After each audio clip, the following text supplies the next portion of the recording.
tá batendo, como quem diz não tem jeito, zabumba bumba esquisito. Olá, boa noite. A Sociedade Brasileira de Cardiologia divulgou recentemente dados preocupantes sobre doenças do coração. E vejam só, o DataSUS, Serviço de Informática do SUS, estima que 100 mil brasileiros morrerão vítimas de problemas cardíacos em 2017, sendo que o infarto seria o que mataria o maior número de brasileiros. Nos Estados Unidos, por exemplo, foram 700 mil mortes em 2012. As doenças cardiovasculares são a segunda causa de mortes no país. E o mais assustador é que cada vez mais jovens entram nessas estatísticas. Outra enfermidade que vem assustando a classe médica e também nós, leigos, é o chamado AVC, acidente vascular cerebral. A gente resolveu falar sobre esse programa quando nós começamos a perceber e a ver divulgados através da imprensa um número muito grande de jovens tendo esses dois problemas relacionados às doenças do coração. Esse é o tema desta noite do Sobre Todas as Coisas que está começando. Carla, boa noite. Boa noite, Suzete. Boa noite você aí também de casa. Para nos ajudar na discussão do tema de hoje, estão aqui conosco o Jair, ele é aposentado, né? Ele vai me puxar a orelha, o Jair Moura. Ele é corretor de imóveis e já sofreu um infarto. Muito boa noite, seja bem-vindo. A todos que nos assistem, boa noite. Boa noite. Aqui também conosco está a fisioterapeuta Scarlett Moraes, que trabalha com reabilitação de pacientes que tiveram problemas em decorrência de AVC e infarto. Seja muito bem-vinda também. Obrigada, eu que agradeço a oportunidade, né, da gente falar sobre um assunto tão atual e tão pouco discutido. E ao meu lado está o médico cardiologista Milton César Moura. Muito boa noite, seja bem-vindo também. Boa noite a todos vocês. E é um prazer estar aqui para conversar um assunto tão importante. Eu quero começar com o senhor. A cada 40 segundos morre um brasileiro vítima de doenças cardiovasculares. É isso mesmo? Achei extremamente preocupante. O número assusta, né? Esse número assusta mesmo, mas é verdade. A doença que mais mata no mundo, e não é diferente aqui no Brasil, são as doenças cardiovasculares e também o AVC.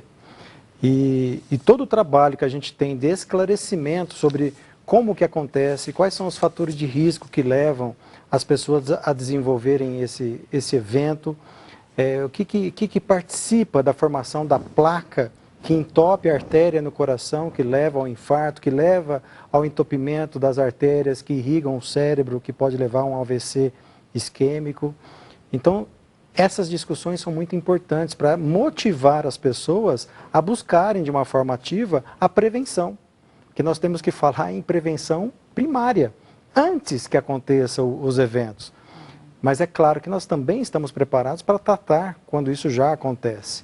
Mas seria muito bom a gente ter medidas de esclarecimento para que as pessoas se previnam, para que elas se cuidem cada vez mais para evitar isso. Pois é, mas quando a gente fala em prevenção, antigamente a gente pensava assim, que doenças do coração, infartos, eles ocorriam só em pessoas mais velhas. A gente não se preocupava com isso, em fazer um acompanhamento com o cardiologista antes. A gente sabe que, além de ter aumentado a faixa etária, ter diminuído, né, a faixa etária, ele tem atacado tem sido vítimas muitas mulheres. Também. A que se atribui isso? A nossa modernidade do mundo moderno, né? Hoje em dia, o nosso mundo está muito acelerado. As mulheres, nesse processo de empoderamento, de mudança da sua postura perante a sociedade, de autonomia, de tudo, elas estão submetidas aos mesmos fatores de risco que antigamente só os homens estavam submetidos. Então, essa questão de diferença entre os sexos já, inclusive no aparecimento do infarto, já diminuiu. E todo esse aceleramento que nós vivemos hoje, de estresse, de ansiedade, de busca, de trabalho, de ter o seu ganho pessoal, de sustentar a sua família, de tanto a preocupação com os homens quanto as mulheres, levam as pessoas a cada vez mais jovens a desenvolver o evento de um infarto, por exemplo. Scarlett, você acompanha muitas pessoas jovens que passaram por isso? Sim, eu tenho percebido que normalmente os problemas cardiovasculares ou cerebrovasculares, eles ocorrem entre a 7ª e a 8ª década. E cada vez mais a gente tem visto pessoas mais jovens, na terceira, na quarta década de vida. E justamente por causa dessa atribuição, né? Hoje nós vivemos um período em que nós vivemos um estresse muito grande, nós trabalhamos muito, nós estamos cada vez com a qualidade de vida mais reduzida, né? E tudo isso, junto à má alimentação, à falta de atividade física e ao estresse acumulado, tudo isso leva ao evento, tanto cardiovascular quanto o cérebro vascular. O cérebro também infarta.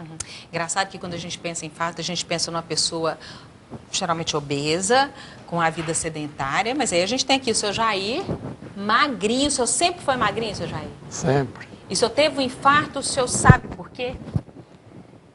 Eu nunca, sempre gostei de praticar esporte, quando era mais moço, lógico.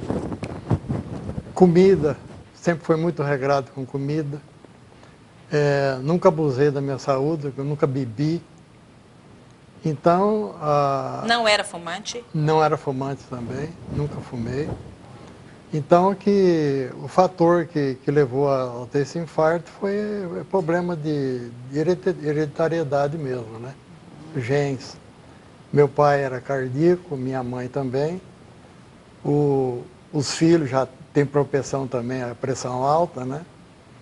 E foi isso, porque fora desse contexto não tem outra causa que justifique eu ter infarto pela minha compreensão física, né? Sempre assim.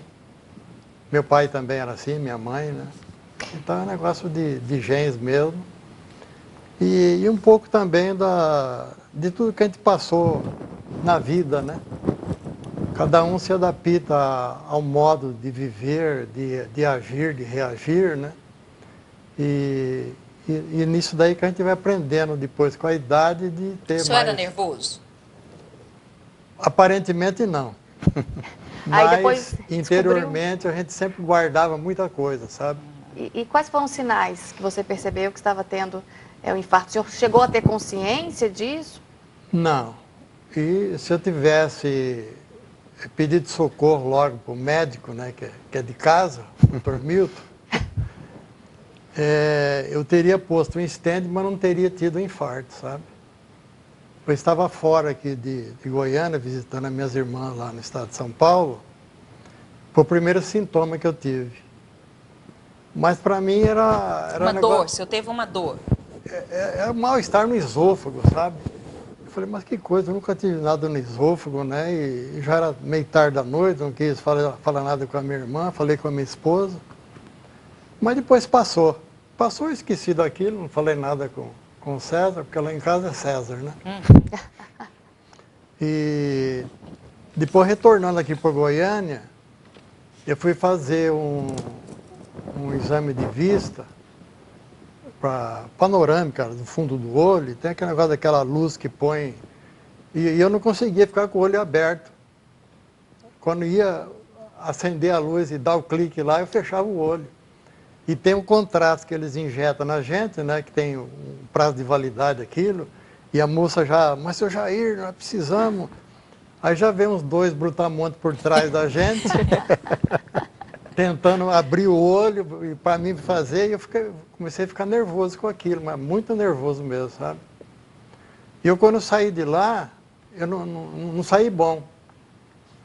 Aí tem uma senhora que estava lá por perto, ela, vamos lá na Dona Maria. E cheguei lá, até coisa que eu nunca faço, deitei no sofá, não estava bom mesmo, sabe?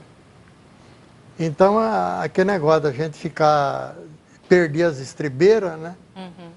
Já cai a imunidade, então fica propício a acontecer tudo isso. Deixa eu só entender. Do dia que o senhor passou mal em São Paulo até o dia do infarto, ou do diagnóstico do infarto, foi quanto tempo? 1 mês, mais ou menos. 1 mês? 1 mês. Doutor Milton, pois é, a gente ouve falar que algumas pessoas sentem um mal-estar. Eu ouvi falar, uma pessoa reclamou de dor no queixo, a outra reclama dor no braço. É possível você... Ele já estava infartando? Ele estava tendo os primeiros sintomas. De uma angina, de um desgaste, dando os primeiros sinais que ele poderia causar uma obstrução completa ou quase total da artéria do coração. Então, normalmente, as pessoas, o infarto clássico, que a pessoa sente aquela dor em aperto no peito, que irradia para a mandíbula, para o braço esquerdo. Esse é o infarto clássico, que todo mundo já está bem alerta, atento, mas às vezes eles vêm de forma mais suave. Dá um sintoma pequeno, desconforto, ele acha que é gástrico, dá uma dor no membro superior esquerdo, no braço esquerdo, e a pessoa não considera aquilo, toma um antiácido, faz alguma coisa, depois alivia e deixa quieto, não procura uma assistência também. E um mês depois é que veio realmente o evento que culminou no infarto, que aí veio típico mesmo, ele já teve, quando eu encontrei, ele estava extremamente sudorésimo, um suor profuso, bem abatido, com a dor, né? E não teve nem muita conversa, pegar no carro, porque quando você faz o diagnóstico de infarto, a gente costuma falar que infarto é questão de tempo. Quanto mais rápido a gente for no diagnóstico e na intervenção, maior chance de salvar o músculo do coração irrigado por aquela artéria. Então, entre esse diagnóstico do infarto e o fato dele entrar na hemodinâmica para fazer a angioplastia, foi acho que 1 hora, 1 hora e meia que levou esse tempo. Foi muito rápido. O que trouxe um benefício muito grande e quase sem sequelas para o músculo do coração. Depois que eu não saí dessa senhora, fui para casa. A minha esposa ficou no ponto de ônibus, ia para outro lugar. Me deu novamente aquele, mas já veio mais forte. E eu não sabia se parava o carro, se eu chegava em casa e aquele desespero e nada de avisar o filho. E eu não sabendo de nada.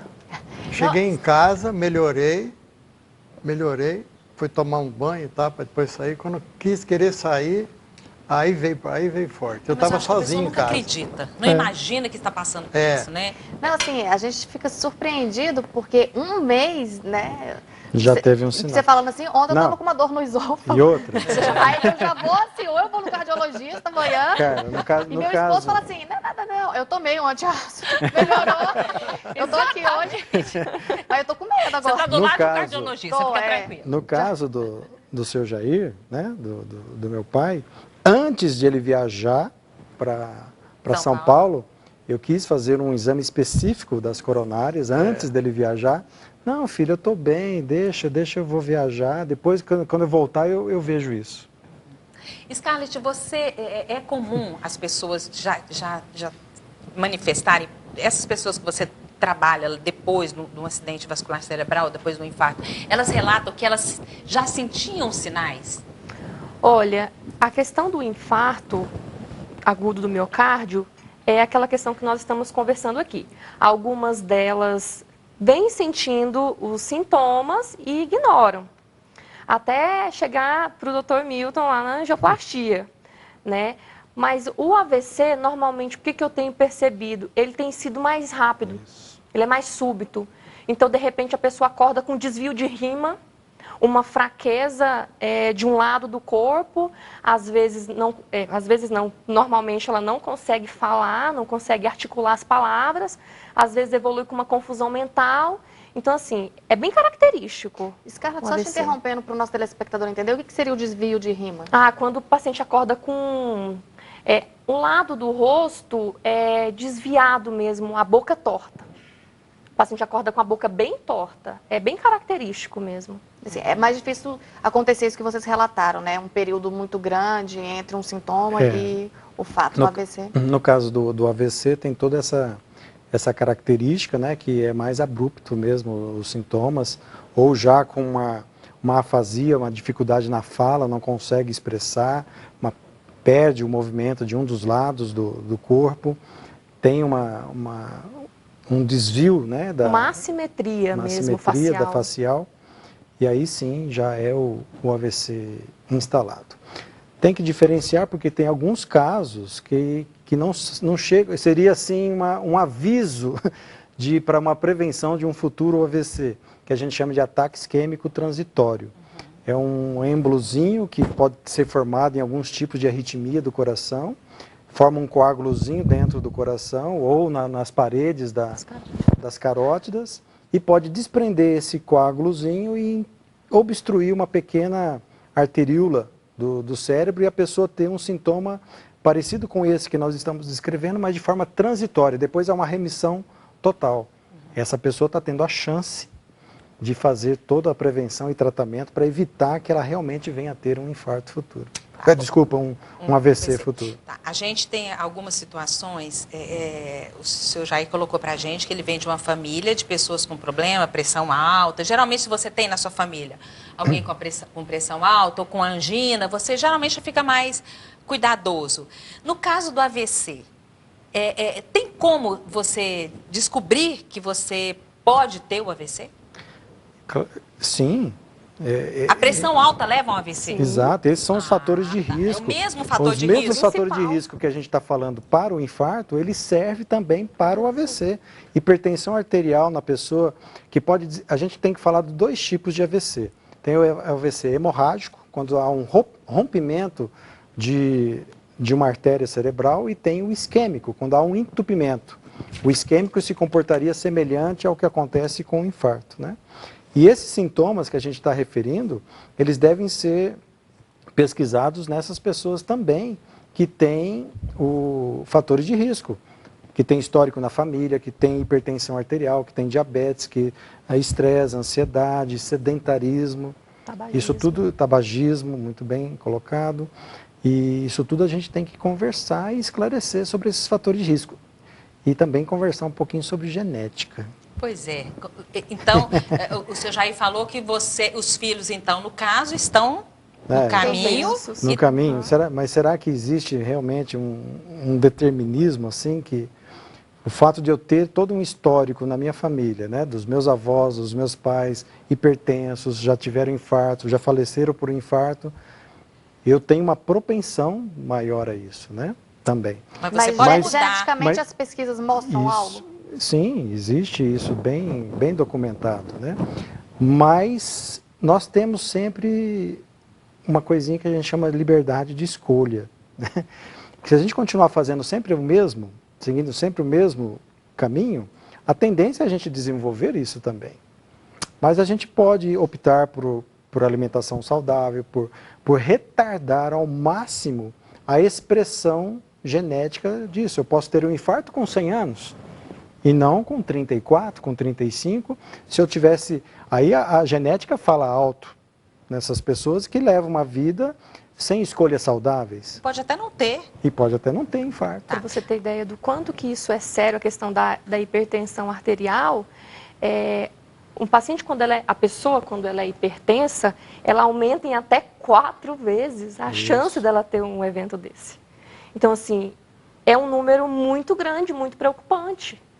Entendeu? Então, assim, são 4 vezes mais do que uma pessoa que não é hipertensa. E hipertensão arterial tem uma incidência na população geral em 30%. 30% da população são hipertensas. E o pior, a hipertensão não dá sintomas.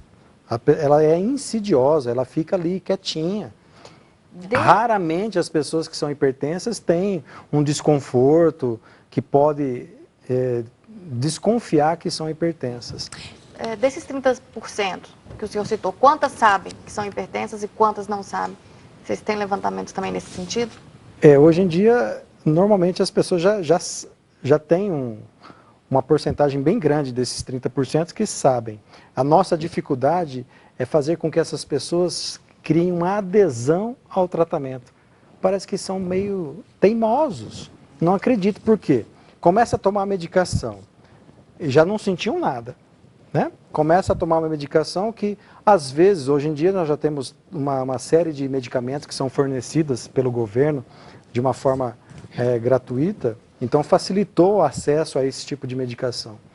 Mas mesmo assim, as pessoas começam a tomar, passa 6 meses e não tem sintoma, acreditam, não preciso mais da medicação, ficam 1 semana sem tomar a medicação, e depois começam a desenvolver. Aí a primeira manifestação depois já pode ser um AVC ou um infarto. Quero falar tanta coisa, eu quero perguntar para o seu Jair o que ele mudou na vida dele depois do infarto. Isso que você está falando, doutor, é uma coisa muito importante pelo seguinte: eu acompanho uma pessoa que tem uma pressão a pressão dela chega a 21, 22, para você ter uma ideia.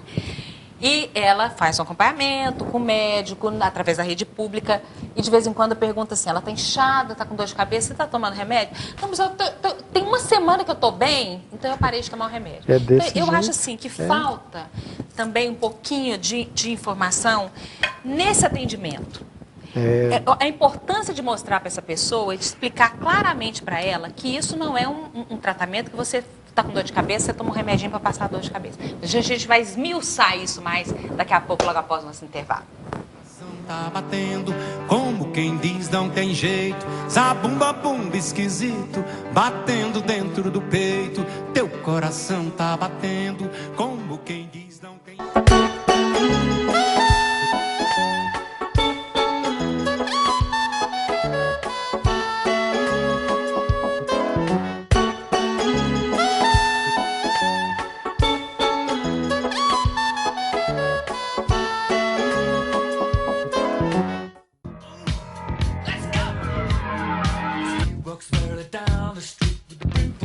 Sobre todas as coisas desta noite, está falando sobre infarto e AVC, e a gente recebe aqui o senhor Jair Moura, que é um aposentado que trabalha, que teve um infarto, e a Scarlett Moraes, que é fisioterapeuta, que trabalha com reabilitação de pessoas que passaram por aí algum acidente vascular cerebral, e o Dr. Milton César, que é cardiologista. A gente já colocou aqui que a cada 40 segundos morre um brasileiro vítima de doenças cardiovasculares.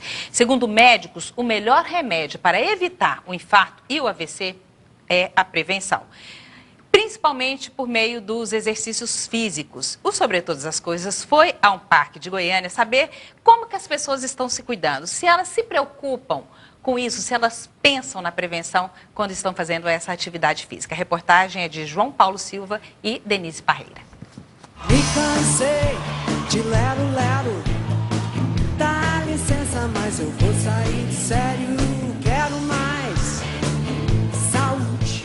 Nos dias de hoje, trabalhamos cada vez mais e nem sempre sobra tempo para atividade física.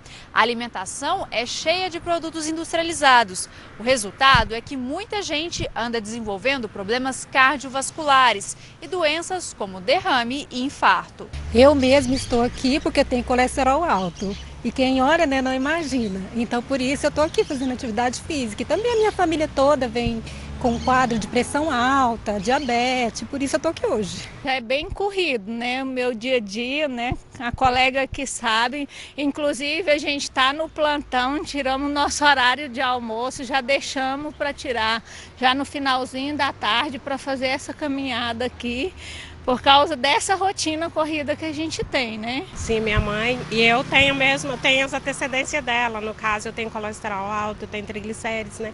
Então eu preciso fazer caminhada, preciso fazer exercício físico para poder eu não morrer tão cedo como ela morreu, né? Ela faleceu muito cedo, ela era muito jovem ainda, por causa de problemas cardíacos. Na minha família não, mas assim, a gente sofre, ainda mais a gente que trabalha no shopping, vida corrida, né? Você trabalha, estuda, não dá tempo, às vezes você quer. Não dá tempo de você correr, fazer nenhum tipo de exercício físico. Recentemente, uma mãe de um amigo meu sofreu um infarto, né? E por devido da sedentarismo, né? A gente começa a preocupar depois que a gente vê que as outras pessoas, a gente é frágil igual qualquer um, né? Aí a gente começa a preocupar mais. Meu pai, infelizmente. Infelizmente porque ele faleceu, né? Mas acho que para a família trouxe algum alerta, né? Meu avô já enfrentou um problema bem parecido. Ele ficou internado vários anos em hospital público que ele não tinha condições de pagar particular. E ele ficou muito mal mesmo na época. E ele acabou falecendo, 2 anos internado lá. Eu sei que agora eu vou cuidar mais de mim.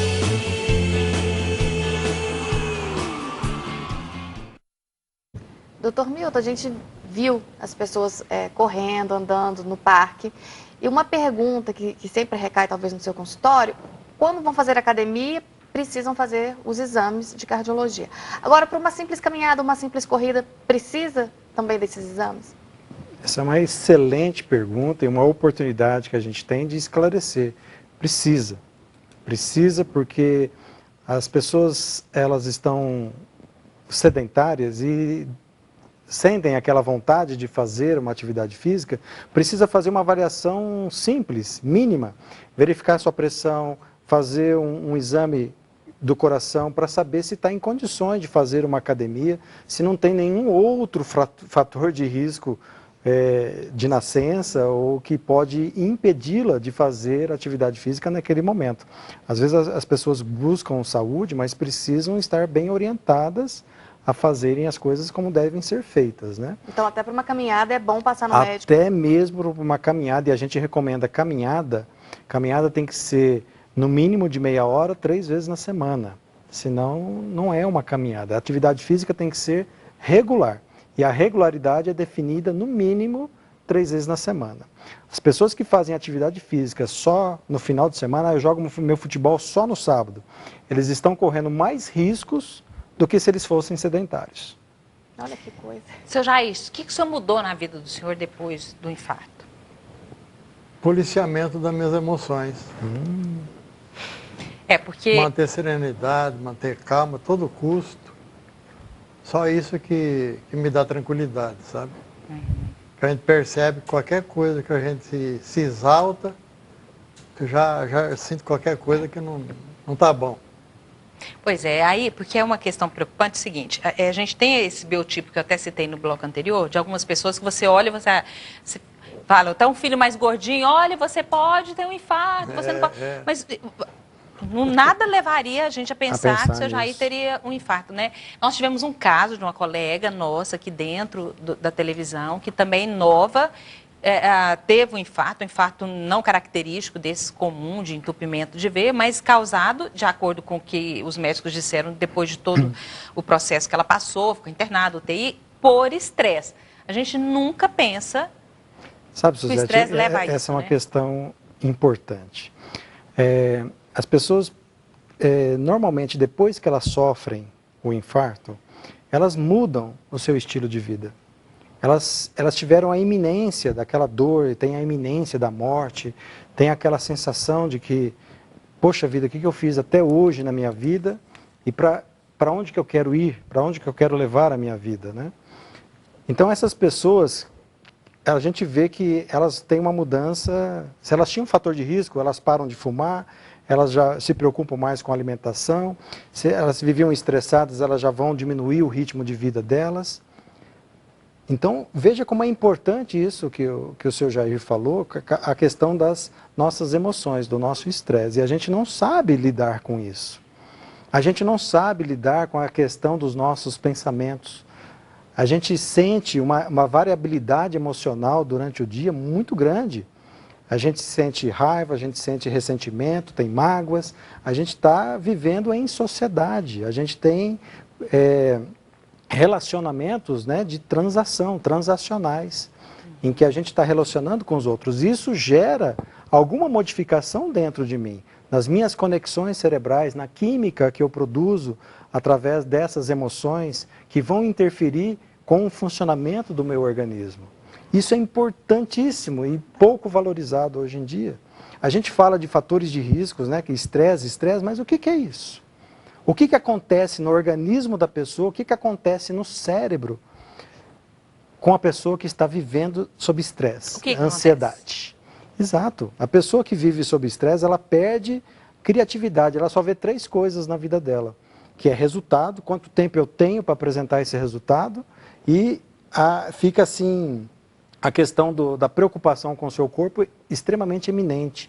Ela não tem preocupação com as coisas de admirar uma paisagem, de ter um tempo para fazer uma caminhada, de admirar a vida, de valorizar pequenas coisas que não são valorizadas. Será que isso tem interferência com a nossa saúde?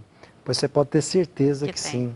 Pois certeza. Quero até aproveitar e perguntar então para o seu Jair. Eu ia fazer uma pergunta para a Scarlett, eu volto daqui a pouco, mas pegando um gancho aqui. O senhor falou que não gerenciava as emoções como hoje. O senhor tinha noção disso? Que o senhor não gerenciava, que talvez o senhor ficava nervoso à toa? E o que mudou no seu caso? O que o senhor começou a observar? O que o senhor começou a valorizar depois do infarto? Primeiro chegou à conclusão que é facinho morrer. Fácil, viu?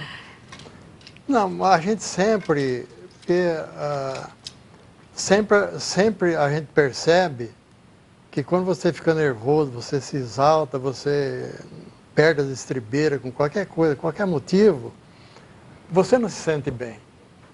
Isso é notório. Então, de todas essas coisas que a gente viveu, e depois desse infarto, então faz a gente se alertar mais ainda, para a gente manter a serenidade, manter calma, manter otimismo. Tudo isso ajuda a gente a viver com mais tranquilidade, né? Pois é, o seu Jair teve a oportunidade e eu queria saber como é o processo de reabilitação. Quanto tempo, é claro que vai depender de caso para caso, mas quanto tempo, como que é esse trabalho que você faz? Então, normalmente quando os casos são iguais aos do seu Jair, o paciente ele é reinserido na sociedade de uma forma muito breve, muito rápida. Agora, a partir do momento que o meu paciente ele tem que ser submetido a uma revascularização do miocárdio, um entupimento completo, onde o peito tem que ser aberto, feito uma ponte para que aquele músculo possa ser revascularizado novamente, aí é onde a fisioterapia entra, né? Tem toda uma reabilitação, primeiro, pulmonar, né? Uma reabilitação assim, de recondicionamento, porque esse paciente ele demora um período a se recuperar, né? Então, tem todo o período UTI, enfermaria, e tudo isso vai gerando com que o paciente ele vai ficando mais cansado, é mais difícil, o músculo enfraquece, então é onde nós entramos. Nós entramos com uma reabilitação pulmonar, né? Porque, vamos supor que o paciente está cortado, então ele não vai respirar profundamente porque dói. Então, ele tende a respirar mais curto. Então, ele usa mais os ápices e as bases ficam comprometidas. Então, é um paciente que, se ele não for submetido a uma fisioterapia, quando ele se recuperar, para ele levantar da cama e ir ao banheiro, ele tem dificuldade. Porque ele ficou com esse comprometimento pulmonar. Então, a gente vai trabalhar de novo a capacidade pulmonar dele, a gente vai trabalhar de novo recondicionamento físico muscular, para que esse paciente ele volte a ser inserido na sociedade. Posso aproveitar Claro. a sua experiência e você comentar aqui conosco também a sua observação na prática dessa questão que a gente estava falando, que as pessoas mudam a sua postura perante a vida. Mudam. Né? Elas têm a iminência da morte e de repente se fumava já não fuma mais, desaceleram a vida, tinham um tipo de personalidade extremamente preocupante, ativa, e de repente... Sim. Eu quero até complementar, porque eu acho assim, como a Scarlett pega o paciente dentro do hospital, às vezes acompanha na reabilitação em casa, e eu acho que isso acaba criando um vínculo. Eu quero saber se você, depois que isso acaba, que o seu trabalho acaba, se você percebe que essa mudança, ela continua. Sim. Sim. E não só com o próprio paciente, mas às vezes com a família. É igual a gente vê no caso da reportagem. Ai, não, eu vim caminhar porque o meu pai morreu. Não, porque eu não quero morrer tão cedo como a minha mãe morreu. Então, você causa um impacto em todas as pessoas que estão ao redor desse paciente, não só nele. Né? Então, as pessoas mudam. Elas têm realmente essa sensação de morte súbita, né? E elas se recuperam e elas mudam. Elas mudam. E elas se tornam pessoas, inclusive mais felizes, né? Elas amam mais, elas estão mais próximas das pessoas que elas gostam. Elas querem se cuidar para que elas possam viver mais ao lado das pessoas que elas gostam.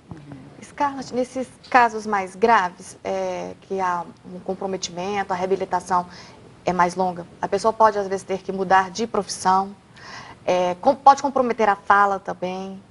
Existem casos assim? Sim, no caso do AVC, né, que é um infarto cerebral, existe toda uma questão assim, quais as áreas que foram afetadas, qual o tipo de sequela que esse paciente vai ter, a questão da fala, aí a fono entra em conjunto comigo, que é extremamente importante o trabalho da fonoaudióloga junto desse paciente, né? Mas aí no caso do AVC a gente vai reabilitar o quê? O que o paciente com AVC ele perde? Equilíbrio, coordenação motora, às vezes você recuperar esse lado que ficou hemiplégico, paralisado ou até hemiparético, que é fraco, isso vai gerar um tempo para a gente.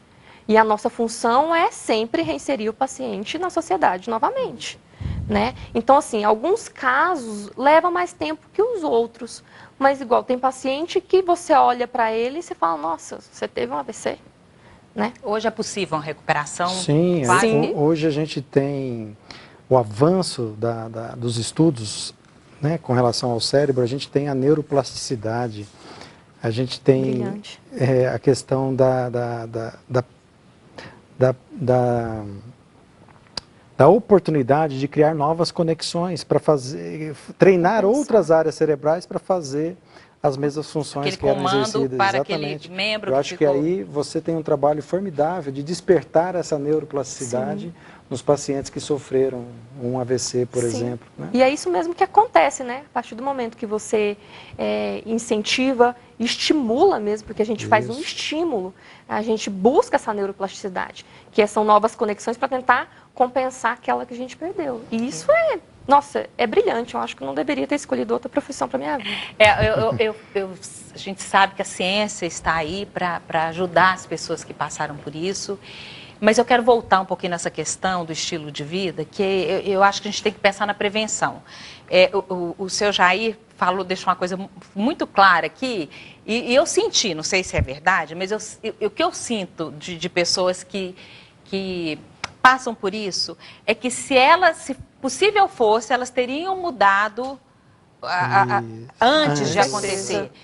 E o que o Dr. Milton falou é muito importante, quer dizer, o que nos leva a esse estresse do cotidiano é essa falta de percepção no que esses relacionamentos causam na gente, não é? Então, assim, se o senhor pudesse dar um conselho hoje para um jovem que é extremamente estressado, é nervoso, você falou que não parecia, né? A gente convive com pessoas tranquilas, calmas, mas por trás são super nervosas, né? O que o senhor diria? A primeira coisa, como já foi dito aqui, me parece que tudo é prevenção. Você vê, se eu mesmo, né? Se eu tivesse me prevenido, eu não teria infarto. Eu ia pôr um stent e tudo, mas a minha condição física hoje seria outra. Porque o infarto, cada pessoa é atacado de um jeito, né? Onde é necrosado lá o coração, um é mais, outro menor. Então a capacidade varia depois de bombeamento de sangue, né? Agora, para aqueles que ainda não tiveram, primeiro a condição de vida, né?